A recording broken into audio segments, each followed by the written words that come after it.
Olá a todos, este é o canal de vídeo do Instituto Newton Sebraga, em que tratamos basicamente do tema Como Funciona.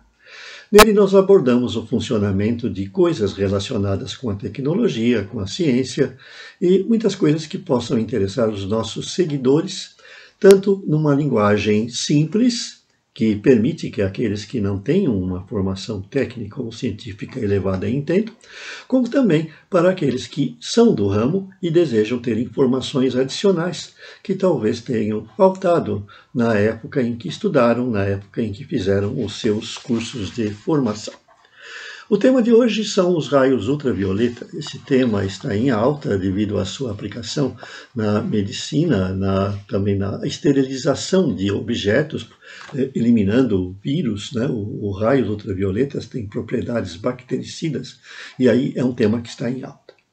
O que são os raios ultravioleta? Como funcionam os aparelhos que utilizam esses raios? Nós sabemos que a luz visível, a luz que está nos iluminando nesse momento, é uma forma de radiação eletromagnética. Ela tem a mesma natureza que as ondas de rádio, as ondas que nós utilizamos nos nossos celulares, que usamos para receber sinais de TV, de FM, e também para as telecomunicações e o radar. Essas ondas, elas têm uma faixa específica de frequência, elas têm um espectro, que vai do violeta ao vermelho. O vermelho são aquelas radiações que têm menor frequência e o violeta são as que têm maior frequência. Veja então que nesse espectro visível, que nós temos sensores, que são nossos olhos, a gente tem, na realidade, uma mistura de todos os comprimentos de onda, todas as frequências que estão nessas faixas. Cada frequência ela tem uma estreita faixa que nós percebemos como uma cor. Assim, se vocês considerarem um objeto amarelo, como aquele livro que vocês veem na estante, é porque ele está enviando para os meus olhos radiação mais concentrada naquela faixa de frequências que corresponde à cor amarela. O livro azul aqui, mesma coisa, a faixa de frequência que ele está emitindo, ela é correspondente à luz azul. O branco é a mistura de todas as cores. Então, se um objeto recebe todos os comprimentos de ondas que correspondem à luz branca que me ilumina e reflete apenas o azul, eu vejo como azul. E se ele absorve também o azul, por complementação, eu vejo como azul. Então vejam que nós podemos ter no espectro visível todas as cores possíveis. Nós podemos separar essas cores se nós utilizarmos um recurso simples, que é o prisma, conforme vocês podem ver no slide. Prisma de cristal. Se eu concentro luz branca nele, ele separa. Como que ele separa? As luzes das diferentes cores têm coeficientes de refração diferentes. Elas se desviam de modo diferente no prisma. Então, elas se separam e na parede aparecem aquelas cores que correspondem ao espectro visível. É o que acontece com o arco-íris, quando uma gotinha de água recebe a luz do sol, ou as bilhões de gotinhas de água recebem a luz do sol, e elas decompõem a luz do sol e forma-se o arco-íris. Nos tempos passados, um sujeito chamado Herschel, ele resolveu decompor a luz do sol no arranjo que vocês veem pela figura, e ele colocou o termômetro na parte do espectro em que não batia nenhuma luz. E, para surpresa dele, a temperatura do termômetro subiu, indicando que ali havia alguma forma de radiação. Essa forma de radiação, que estava abaixo do vermelho, recebeu o nome de infravermelho. São as radiações infravermelhas. E elas transportam basicamente calor. Nós temos órgãos sensoriais que percebem. Se você aproxima as costas da sua mão de um forno ou de um objeto aquecido, você tem a sensação de calor, porque ele recebe a radiação infravermelha. Mas a coisa foi além. Aí houve um sujeito chamado Ritter, que resolveu colocar o termômetro abaixo do ponto em que tem a radiação ultravioleta.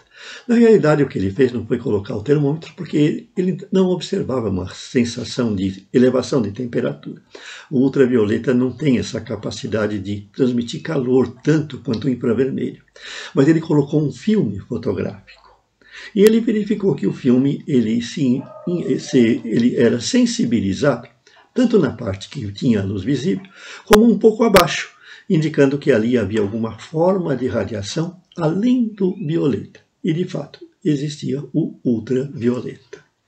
O ultravioleta, então, é uma radiação eletromagnética com a frequência acima do extremo visível do violeta do espectro que podemos ver. E o ultravioleta se divide em 3 faixas, na realidade, A, B e C. E são radiações muito penetrantes. Quanto maior a frequência, mais ela transporta energia.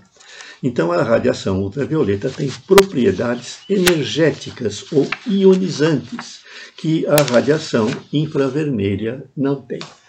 Então, o que acontece com essa radiação? Ela tem algumas propriedades que a luz visível e o infravermelha não têm e que podem ser úteis em aplicações. Por exemplo, a luz ultravioleta ela pode excitar os elétrons de um átomo, arrancando-os da sua órbita. Então, nós temos uma primeira aplicação interessante que vocês veem até nas lâmpadas fluorescentes. Se a luz fluorescente tem um gás dentro, que na hora que é percorrido por uma corrente, ele ioniza e emite radiação. E essa radiação se concentra no ultravioleta. Nós não podemos ver a ultravioleta e ele não serve para iluminar. Então, se nós cobrirmos o interior da lâmpada com uma camada de fósforo, na hora que o ultravioleta bate, ele arranca o elétron sobe um nível de energia e mantém naquele nível de energia. Quando esse elétron volta, ele não volta imediatamente para o nível inferior, ele volta para um nível intermediário. E nesse nível intermediário, a energia que ele emite é menor e cai no espectro visível. E assim, ele emite luz visível. Então, aquela camada de fósforo branco que tem na lâmpada acende. Nós vemos, então, uma reemissão de luz. É um fenômeno que a gente chama de fluorescente. Daí que o nome da fluorescência, daí o nome da lâmpada ser lâmpada fluorescente. Uma outra aplicação é justamente nessas propriedades que a luz tem, ultravioleta, de poder arrancar elétrons das órbitas dos átomos. Então ela tem energia ionizante capaz de desmontar moléculas. Ela pode provocar a decomposição de moléculas. E aí que entra a sua aplicação na medicina, na esterilização. Se nós bombardearmos uma substância orgânica com radiação ultravioleta, ela mata as células. É o caso da esterilização de água, de alimentos, utilizando essa radiação ultravioleta. E a radiação ultravioleta, por essas propriedades, também tem propriedades cancerígenas. O Sol emite, além da luz visível, radiação ultravioleta, que pode causar, por exemplo, câncer de pele. Quais são as fontes de ultravioleta que nós temos aqui? Temos o Sol. Nós temos as lâmpadas fluorescentes, se nós tirarmos a capa interna de fósforo, e isso realmente é utilizado em algumas aplicações práticas, e temos até que algumas lâmpadas incandescentes podem ter uma parte do seu espectro nessa faixa de radiação, mas muito pequena, e por isso não são tão usadas. A fonte hoje poderosa de radiação ultravioleta, que tem sido usada inclusive em aplicações médicas e em muitas outras, é o LED. Existem LEDs poderosos que podem produzir uma intensidade muito grande de radiação ultravioleta.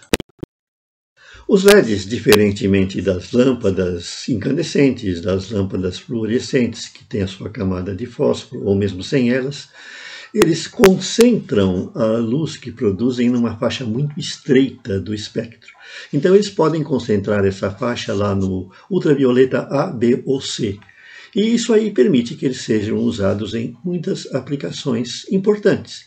Por exemplo, LEDs como esse aqui, gerando intensidades grandes de radiação ultravioleta, podem ser usados em equipamentos de esterilização.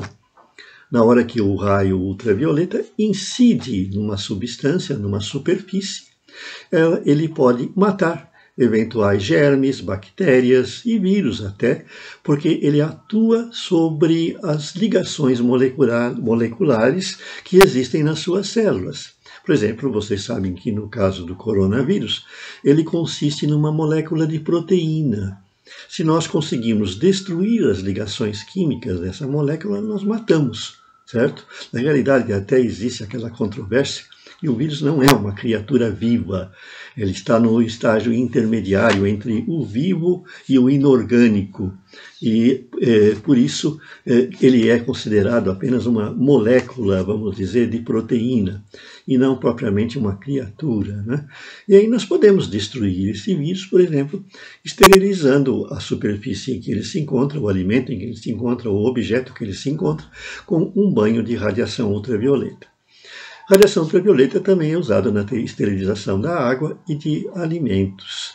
É lógico que a radiação, nesse ponto é interessante que a gente observe, como toda radiação, ela não se mantém. Luz não pode ser armazenada. Um objeto iluminado não pode ser guardado e manter a luz que bateu nele lá na superfície dele. Existem algumas substâncias chamadas fosforescentes que conseguem absorver a luz e depois emitir, mas em pequeníssima quantidade, né? São aqueles interruptores de luz que vocês têm na sua casa que ficam iluminados mesmo no escuro depois que se apaga a luz. Mas no caso da maioria das substâncias, nenhuma delas consegue reter mais do que algum tempo, um pouquíssimo tempo, a radiação que recebe. Então, não existe problema da contaminação. Então, é falsa a ideia que muitas pessoas têm, por exemplo, de que o micro-ondas contamina o alimento, porque a radiação do micro-ondas é como ultravioleta, é uma radiação eletromagnética. Ela cozinha, ela esquenta, ela modifica o alimento de modo que ele se torne uma coisa cozida, uma coisa com composição diferente, mas ela não pode ser retida. O mesmo acontece com o ultravioleta. Os objetos não podem reter a radiação ultravioleta.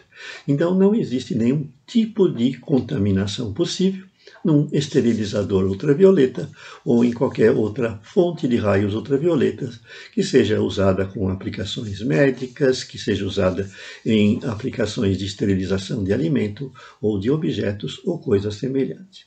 Tudo muito interessante. Vocês que gostam do tema, vocês têm lá no meu site um livro grátis que é o Como Funciona. E lá você vai encontrar, entre outras coisas, o que eu falo aqui nesse vídeo e de uma forma mais ampla, com ilustrações e com a extensão do tema. E para aqueles que também quiserem ter informações apenas num artigo único, vocês podem ir lá no meu site e encontrar muito mais sobre esse assunto no artigo número 3156. Voltaremos com outros vídeos para falar desse fascinante tema que é o como funciona das coisas.